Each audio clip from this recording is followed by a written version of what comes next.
Incumbent Dolph Briscoe finally concedes the hotly contested governor's race to John Hill, and thousands of visitors are in Houston this week for the Offshore Technology Conference. Yeah, these stories and others coming up next on Eyewitness News.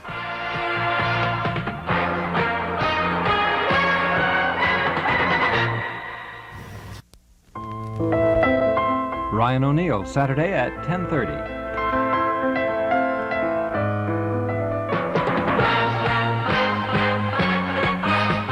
This is 13 Eyewitness News, Houston's choice for news, with Dave Ward and Jan Carson.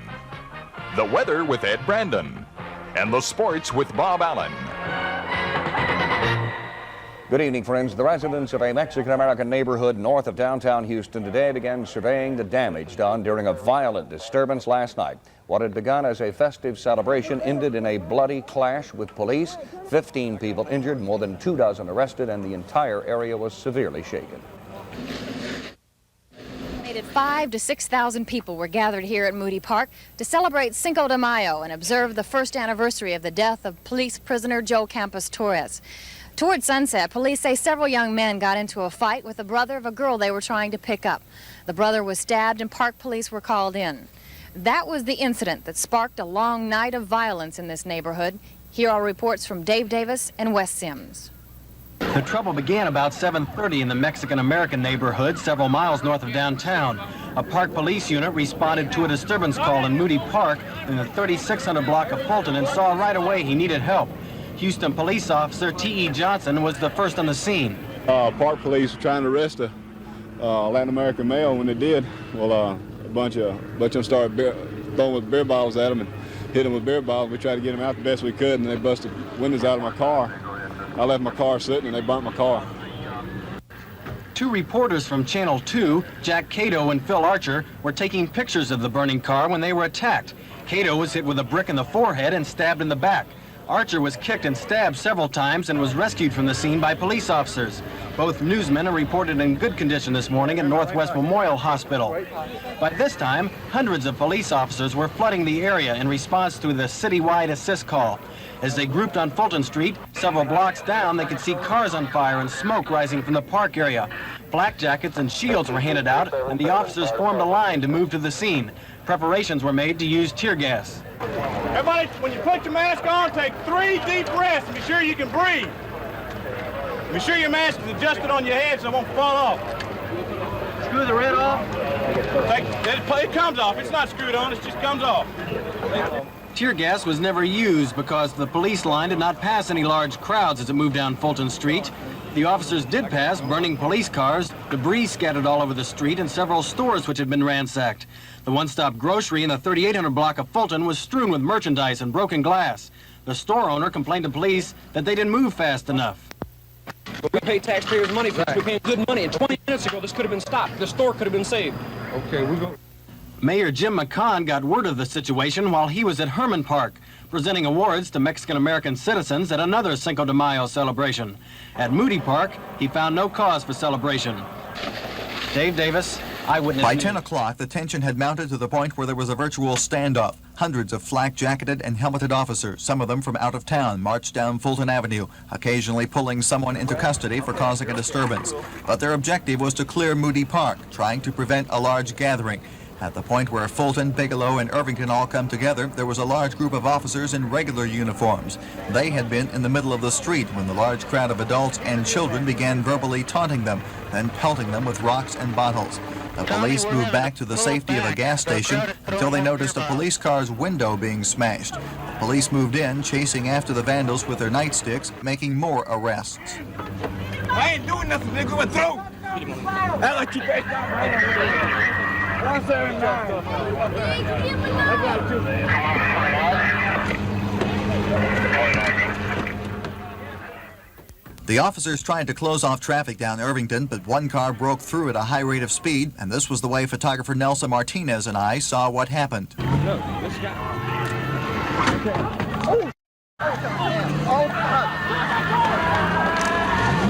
police officer was just run down.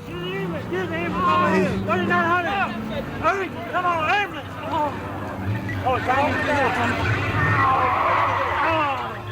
Police right now are calling for an ambulance as this officer lies seriously wounded here in the street. A car came by with 2 or 3 occupants, drove right over and kept on going. The officer, T.A. Britt, suffered only a broken leg, and the driver of the car was arrested a few blocks away. But for the rest of the evening, officers were wary of any cars traveling at too fast a pace. Some motorists found themselves greeted with drawn pistols. Martinez and I had that experience ourselves. The police had shown a great deal of restraint all evening, but finally it was decided a lower profile was the best answer. So a command post was set up at Northline Mall where they began analyzing the situation. But their absence provided an opportunity for some unchallenged looting, and the Fulton Village Shopping Center in the 2900 block of Fulton was deluged with midnight shoppers who broke windows and doors to claim their booty. At about 1:45, a variety store was set on fire, and the police rolled a caravan of patrol cars to escort the fire trucks that were sent to the scene. But that wasn't until the fire had consumed the entire store. Even the presence of police in riot gear didn't make the firemen breathe any easier when a rifle shot rang out. Are you rolling? Get that light off! Get that light off! Turn the light off. 1 hour after the first fire, another one erupted next door. Firemen waited a good while before pouring water on this one until they were sure they had enough police protection. The fires were finally out and the situation under control by 3 a.m. With daylight came the painful realization of the extensive damage the violence had caused. The manager of this service station didn't know until he came to work that the business had been destroyed and the gasoline used to set fire to 2 police cars and a news unit. 6 other businesses were either damaged or destroyed. Sebastian Monte sold baked goods here for 2 years. During the night, the bakery was looted and gutted by fire. The arsonist wrote the name of Joe Torres on the walls. Monte says he's ruined. He has no insurance. As he tried to salvage what he could, Monte told me he was too upset to talk about his loss. A variety store next to the bakery was also looted and destroyed by fire, but a nearby clothing store sustained only broken windows. The owner says that's because he had 3 men with shotguns standing guard. Neighbors who hid in their homes and watched the violence around them talked about what they saw.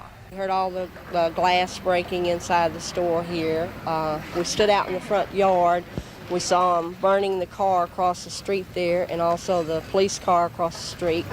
At a joint news conference at City Hall, Mayor McCon and Houston Police Chief Harry Caldwell, just back from Kansas City, discussed the violence that injured 4 police officers, 2 newsmen, and sent 29 young people to jail.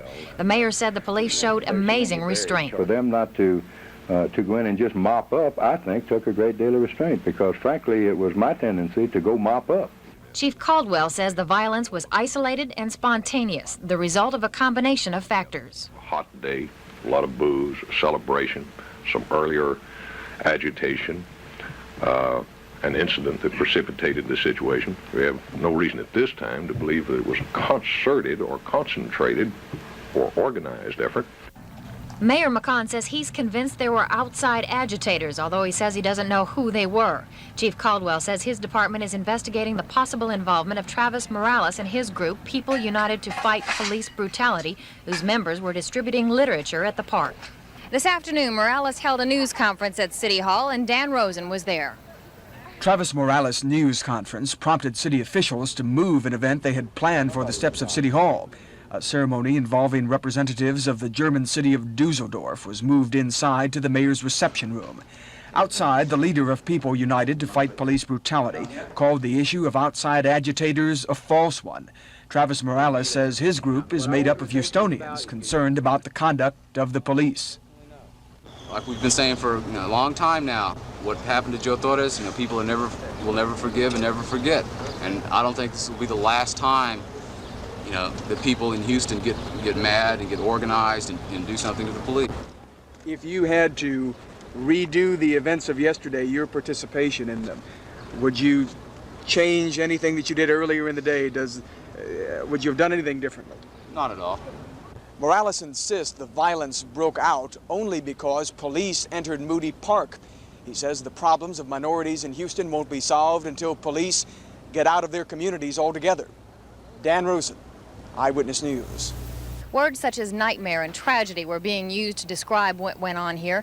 Alma Barrera talked to those in the neighborhood.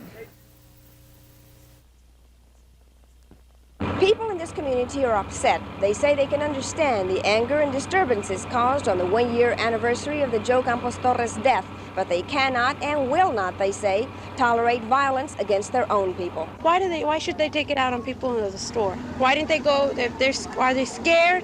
Why didn't they go to the police station and take it out over there? They're mad at the cops, not at the people from the stores. This morning, Northside residents surveyed the damage. 3 businesses had been burned down and looted. 2 others damaged but not destroyed.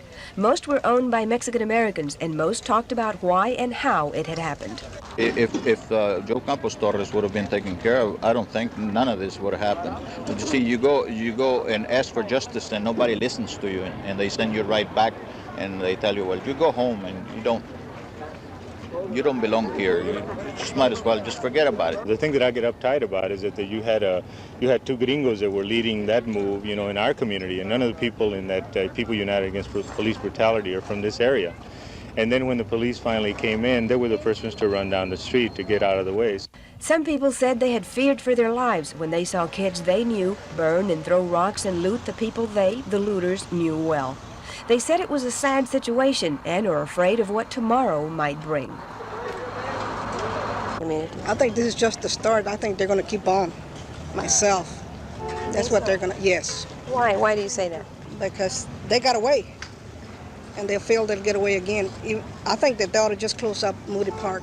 As they looked at the ruins, their dirty streets, and burned stores, many said yes, it might happen again. And when and if it does, they don't want to be around. This is Elma Barrera, Eyewitness News.